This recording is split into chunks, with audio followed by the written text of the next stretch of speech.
Exercise number 7.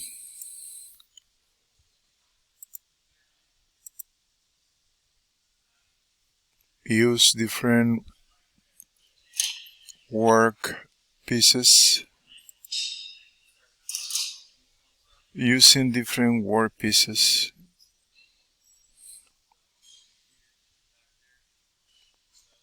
we're going to change a tool using the Operation Navigator.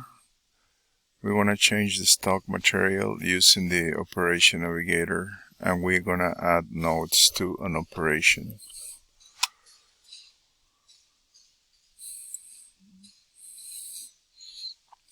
The first thing we're going to do, we're going to change a tool using the Operation Navigator. The objective is to change the tool for an operation by dragging the operation to the new tool. Open the part. We already opened the part. On the resource bar, click the Operation Navigator tab, which is this one. If needed, right-click in the Operation Navigator and select Program Order View. Program Order View is already there. The Program Order View lists the name and order of the operations. For this activity, we want to easily track the time it takes to cut the part. You will adjust the columns to quickly display the time.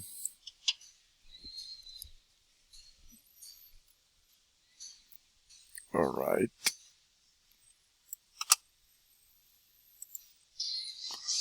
Right-click the name, column header of the Operation Navigator and select Columns, Configure, Columns, Configure from the bottom of the list. We go to Configure. On the Columns tab of the dialog, locate the time property and use the Move Up arrow to move the property below the name. Also make sure the check mark is selected. So we're going to find time. Time is here, and it's already selected. We can move it up or we can move it down. Down or up.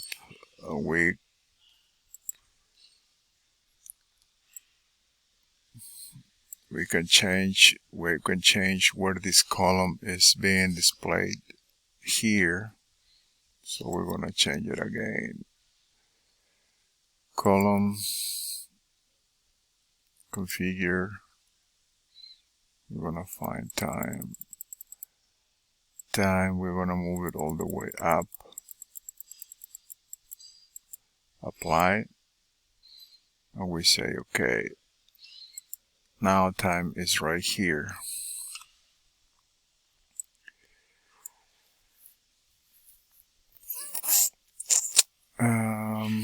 It says you may need to adjust the width of the Operation Navigator to see the changes. Okay.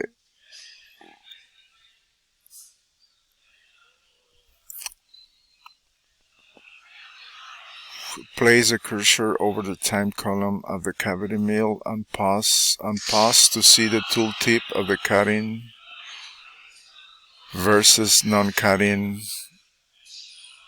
times. So if we come here and we pause the cursor, we can see the times, the cutting time, the non-cutting time, and the total time for each tool pass, right? Okay. You will compare these time numbers later. On the top border bar, select Machine Tool View. Right-click on the name column and choose Expand All. Expand All. We move this up. Notice the exclamation point icon in front of the cavity mill that indicates that the operation has been generated. This means the operation has been generated.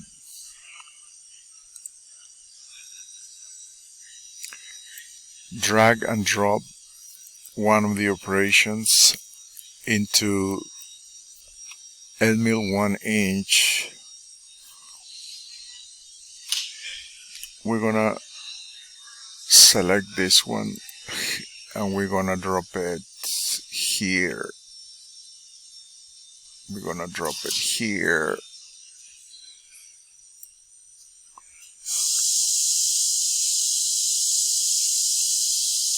The face milling area rough operation will now inherit the parameters from the 1 inch diameter end mill, which becomes the parent of the operation. Also notice the regenerate icon in front of the operation, which is face mill area rough. It indicates that the operation is out of date. You must regenerate the operation and update the toolpath. Regenerate.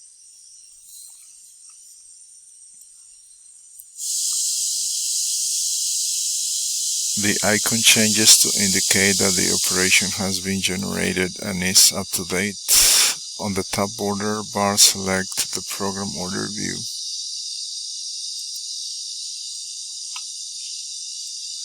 Notice the time column has changed. The time has increased due to using a smaller diameter tool, which also affects the step over distance inside the operation. So this time is different than before. It should be. Not by much, but it's different.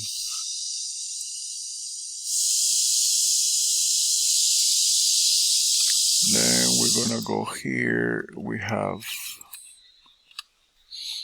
alright, let's see.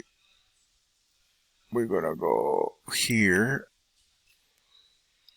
We have one workpiece and we have another workpiece here. We are going to move all the operations here, and we're going to make sure that the stock is the square stock. So now we are going to make this one or hide this one, and we're going to create a cylinder shape. So we are going to use the bounding body, and we're going to change this one to cylinder. We're going to select solid body. We're going to say OK, and then here we're going to change this one to 0.025, or we're going to modify this one there. Alright, so we go back to the geometry group or the geometry view, and then here, if we click here, we still see the square, but we're gonna delete this one and we're gonna select the cylinder, and we say OK, and we say OK. So when we select the workpiece 1, we can see that is selecting the rectangular shape, blank or stock. And when we click on workpiece 2, we see that is selecting the round stock or round blank. Okay, we're gonna continue.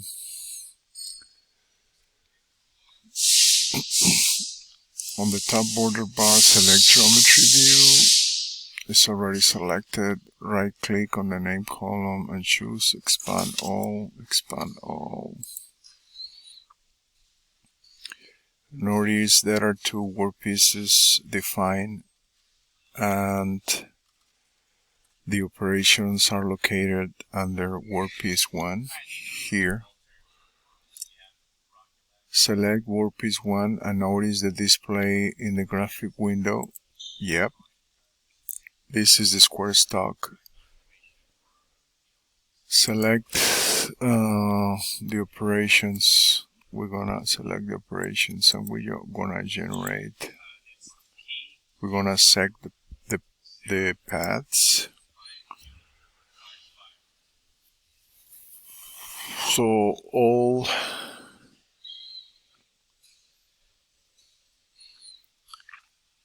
the toolpaths are taking the square. Even though this is showing, it's showing because we are showing it here. So we're gonna hide it. We're gonna go back to the geometry view, and all these operations are taking the square stock as reference.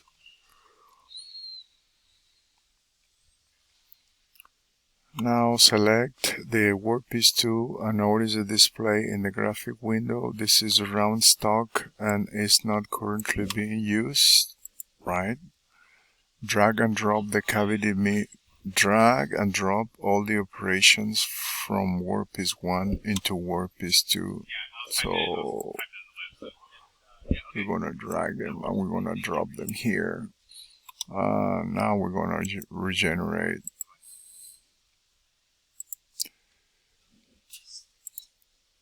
And this one is using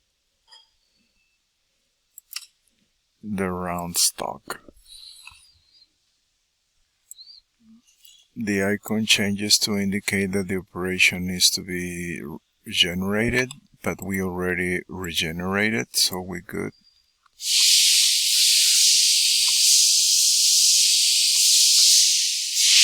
And all the toolpaths have been generated using the stock, the round stock.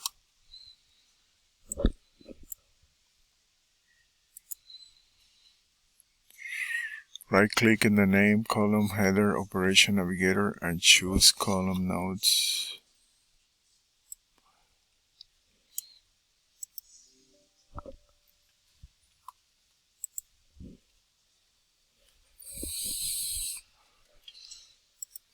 Column nodes. It's already selected. It's here.